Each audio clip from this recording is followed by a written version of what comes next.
Oke,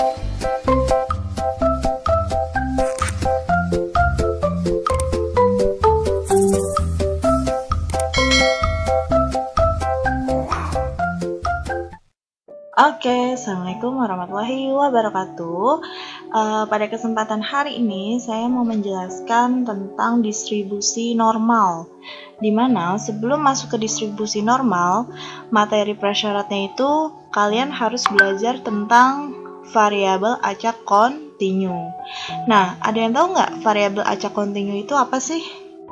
Variabel acak kontinu itu diperoleh dari hasil mengukur dan nilainya berupa bilangan real. Nilai-nilai variabel acak kontinu bisa kalian gambarkan dengan garis interval berupa deretan yang membentuk suatu garis. Nah, contoh pengukurannya bisa pengukuran tinggi badan, pengukuran suhu tubuh, dan lain-lain. Nah, untuk contoh, di sini pada suatu kelas yang beranggotakan 35 siswa dilakukan pengukuran tinggi badan siswa. Dari data hasil pengukuran tinggi badan, diperoleh tinggi badan tersebut 175 dan 150. Tentukan variabel acak yang menyatakan hasil pengukuran tinggi badan tersebut. Nah, berarti kalau kalian mau menentukan variabel acak kontinu, kalian itu harus mencari nilai yang paling kecilnya dulu ya. Nilai yang paling kecil itu berapa? 150 cm dan paling tinggi itu 175. Maka untuk intervalnya itu 150 kurang dari sama dengan T kurang dari sama dengan 175, di mana T-nya itu adalah menyatakan suatu tinggi badan. Lanjut. Nah, di sini ada distribusi peluang variabel acak kontinu, di mana dia memiliki 4 syarat. Yang pertama, nilai fx-nya itu dia harus lebih dari sama dengan 0. Kemudian luas di bawah kurvanya itu harus sama dengan 1. Kemudian jika sudah diintegralkan batas atas sampai batas bawah fx dx sama dengan 1. Kemudian yang ketiga, intervalnya itu C kurang dari sama dengan X kurang dari sama dengan D, maka P buka kurung C kurang dari sama dengan X kurang dari sama dengan D adalah suatu integral batas atas sampai batas bawah fx dx.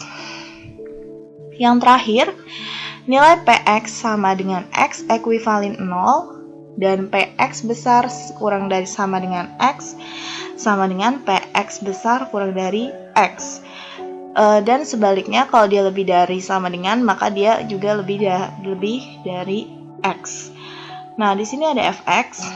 Fx-nya itu adalah x plus 1 per 4 untuk 0 sampai 2. Intervalnya ini ya, untuk 0 sampai 2. Yang A, tunjukkan bahwa fx merupakan fungsi peluang. Cara mencarinya itu, kalian harus mencari sebuah titik potong, di mana titik potong terhadap sumbu X diperoleh jika Y-nya sama dengan 0, maka X plus 1 sama dengan 4. Dari mana? Y kan itu kita sama dengankan sebagai Fx kan. Nah, Fx-nya itu kan si X plus 1 sama dengan 4 kan. X plus 1 per 4. Y-nya 0. Maka kita kali 0 kali 4, 0. X plus 1.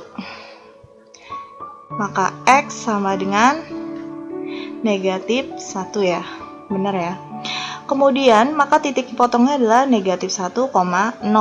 Nah, kemudian kalau titik potongnya terhadap sumbu Y diperoleh jika X sama dengan 0, maka F0-nya itu dia menjadi X-nya diganti dengan 0. Jadi 0 tambah 1 per 4, maka jadi 1 per 4. Maka titik potongnya adalah 0, 1 per 4. Nah, sehingga kita bisa gambar grafik seperti ini. Hasilnya, nah ini kenapa ada 2 di sini? Karena intervalnya itu kan sampai 2 ya, dan terletaknya terhadap sumbu X kan, maka kita tulis 2-nya sejajar terhadap sumbu Y garisnya. Nah, untuk yang selanjutnya, kalau dikatakan peluang discrete kontinu itu kan dia harus sama dengan 1 kan luas kurvanya. Nah, kita cari nih integralnya.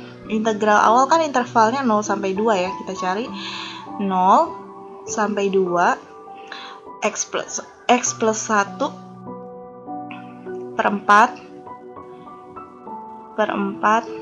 dx kan. Nah, ini kan per 4. 1/4 nya kita keluarin, jadi 1/4 buka kurung. Sisanya apa? Sisanya x plus 1 kan. Integral dari x plus 1 berapa? Berarti setengah x kuadrat plus x. Jangan lupa batasnya 0 sampai 2. Nah, ini setengah x kuadrat plus x dari mana? Rumus integral ya. Integral, kalau ada integral x pangkat n, maka 1 per n tambah 1 x pangkat n tambah 1. Nah, karena ini x-nya pangkat 1, berarti kan 1 per 2, 1 tambah 1 kan 2, x pangkat 1 tambah 1, 2 kan. Nah, kalau nggak punya variabel dalam integral, maka tinggal ditambahkan variabel x. Nah, selanjutnya kita masukin nih batasnya. Dimulai dari batas yang paling besar, kemudian dikurangi dengan batas yang paling kecil ya. Berarti 1/4 buka kurung setengah kali 2 kuadrat berapa? 4 ya. X-nya kita ganti 2 ya. Ditambah X-nya ganti 2 ditambah 2. Dikurangi, kan setiap yang dikali 0 hasilnya 0 ya. Berarti dikurangi 0. Ini 0 ya. Berarti benar nggak hasilnya 1? Setengah kali 4, 2 kan. 2 tambah 2, 4. 4 kali 1/4 benar ya. Hasilnya 1. Sehingga terbukti bahwa dia suatu fungsi peluang. Lanjut, saya hapus ya. Kemudian yang B itu kita mau mencari x kurang dari sama dengan 1. X kurang dari sama dengan 1 berarti kan integralnya dimulai dari 0 sampai 1 kan, karena batas yang awal itu 0 sampai 2 kan.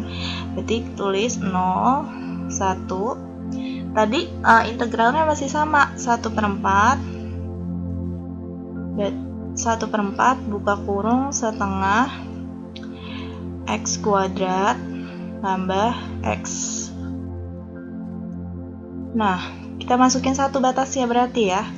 Berarti jadi sama dengan 1/4 buka kurung setengah 1 kuadrat berapa? 1 ditambah 1 dikurangi, jangan lupa dikurangi yang batas bawahnya itu yang kecil yaitu 0. Setengah kali 1 setengah tambah 1 berapa? 3/2 ya, karena satunya itu disamakan penyebutnya 2/2. Jadi 3/2 kali 1/4, maka hasilnya 3/8. Oke, ini untuk yang B. Kemudian yang C, saya hapus lagi ya. Yang C, tentukan Px lebih dari sama dengan 1. Berarti kalau lebih dari sama dengan 1 itu dia berarti intervalnya kan berarti dari 0 kurang dari sama dengan X kurang dari sama dengan 1 sama 0 kurang dari sama dengan X kurang dari sama dengan 2 kan. Maka tinggal kalian kurangi aja. Jadi nilai hasil yang A sama B dikurangi 1 dikurangi tadi berapa? 3/8. Maka hasilnya berapa? 1 disamakan penyebutnya kan jadi 8/8 ya. 8/8 dikurangi 3/8 hasilnya jadi 5/8. Oke, ada pertanyaan? Gak ada ya. Nah, kemudian ini ya materi persyaratnya, baru nanti minggu depan kita bertemu dengan distribusi normal. Nah, selanjutnya ini ada latihan soal. Silahkan dikerjakan nomor 2 ya. nomor 2A dan nomor 2B. Hampir sama cara penyelesaiannya ya. Silakan dikerjakan ya deadline untuk hari ini. Terima kasih semuanya yang sudah menonton channel YouTube saya. Jangan lupa di subscribe, like, and comment ya. Assalamualaikum warahmatullahi wabarakatuh.